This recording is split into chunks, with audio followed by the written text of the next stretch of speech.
Assalamualaikum warahmatullahi wabarakatuh. Saya Isna Nurul Laili Zuriyah. Di sini saya akan melakukan praktikum kimia dasar 2 tentang sistem koloid dan efek Tyndall. Sebelum melakukan praktikum, kita harus mengetahui apa itu koloid. Koloid adalah suatu campuran zat heterogen atau dua fase antara dua zat atau lebih partikel zat yang berukuran koloid atau fase terdispersi tersebar secara merata di dalam zat lain atau medium pendispersi. Sedangkan sol sendiri adalah salah satu jenis koloid yang berukuran seperti koloid yang tidak dapat membentuk dispersi koloid dalam air, dan karena ukuran partikelnya sol koloid ini cenderung tidak stabil. Dan emulsi adalah dispersi koloid zat cair dalam zat cair lain yang tidak bercampur.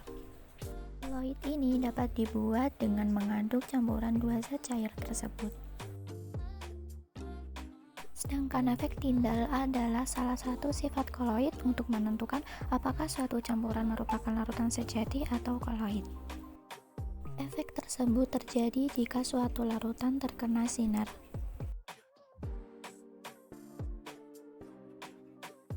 Alat dan bahannya adalah air mendidih, gelas, agar-agar, dan sendok. Langkah pertama, masukkan kurang lebih 2 sendok tepung agar-agar ke dalam gelas.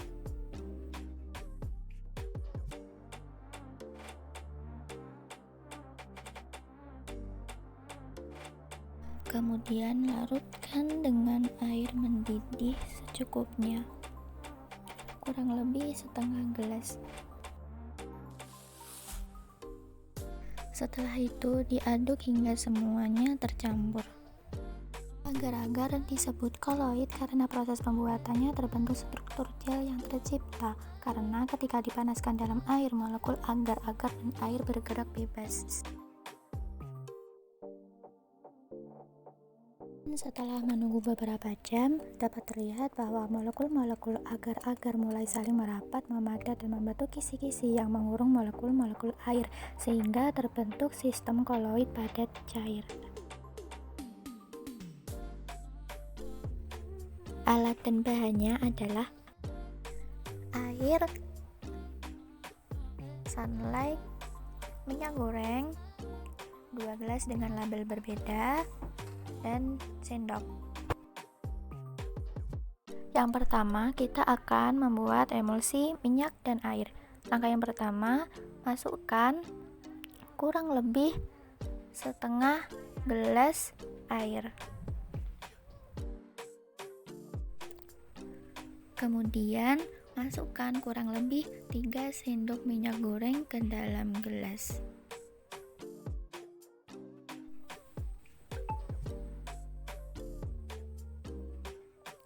Setelah itu, aduk minyak dan air tersebut hingga larut.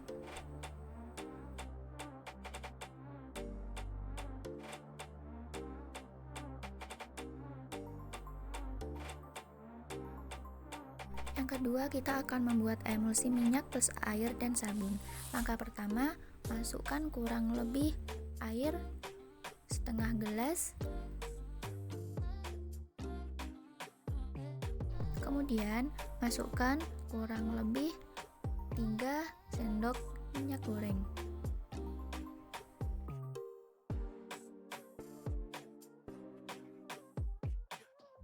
Selanjutnya, masukkan kurang lebih 1 sendok sunlight ke dalam larutan minyak dan air. Kemudian aduk hingga semua tercampur merata. Setelah itu dapat kita bandingkan bahwa gelas yang berlabel minyak dan air tidak bisa tercampur. Sedangkan gelas yang berisi minyak dan air yang ditambahkan sabun yang merupakan zat pengemulsi sehingga air dan minyak dapat terlarut. Alat dan bahannya adalah air, deterjen, gula, gelas berlabel berbeda. Yang pertama, larutan agar-agar, larutan sabun, gula, dan air biasa, dan juga sendok. Yang pertama Pertama, kita akan membuat larutan gula. Yang pertama, masukkan kurang lebih 1 sendok gula pasir ke dalam gelas berlamber larutan gula. Kemudian, masukkan kurang lebih setengah gelas air. Lalu, aduk campuran air dan gula tersebut. Yang kedua adalah membuat larutan agar-agar. Pertama, masukkan kurang lebih 1 atau 2 sendok makan tepung agar-agarnya.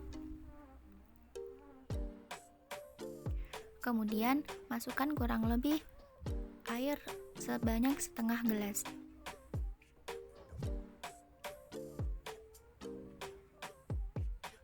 Kemudian diaduk.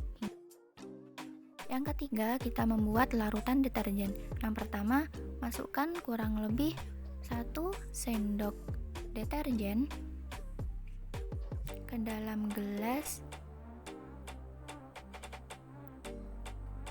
Kemudian masukkan juga kurang lebih air setengah gelas.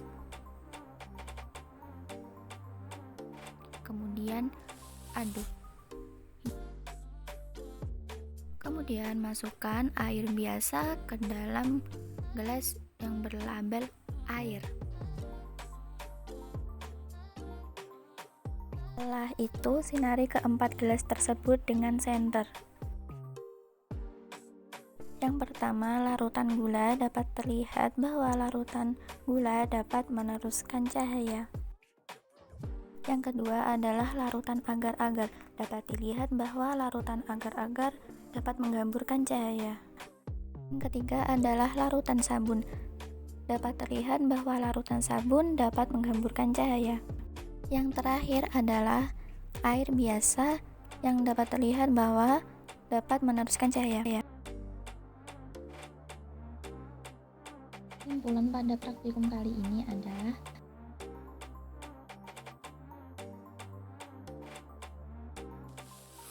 praktikum kali ini. Terima kasih. Wassalamualaikum warahmatullahi wabarakatuh.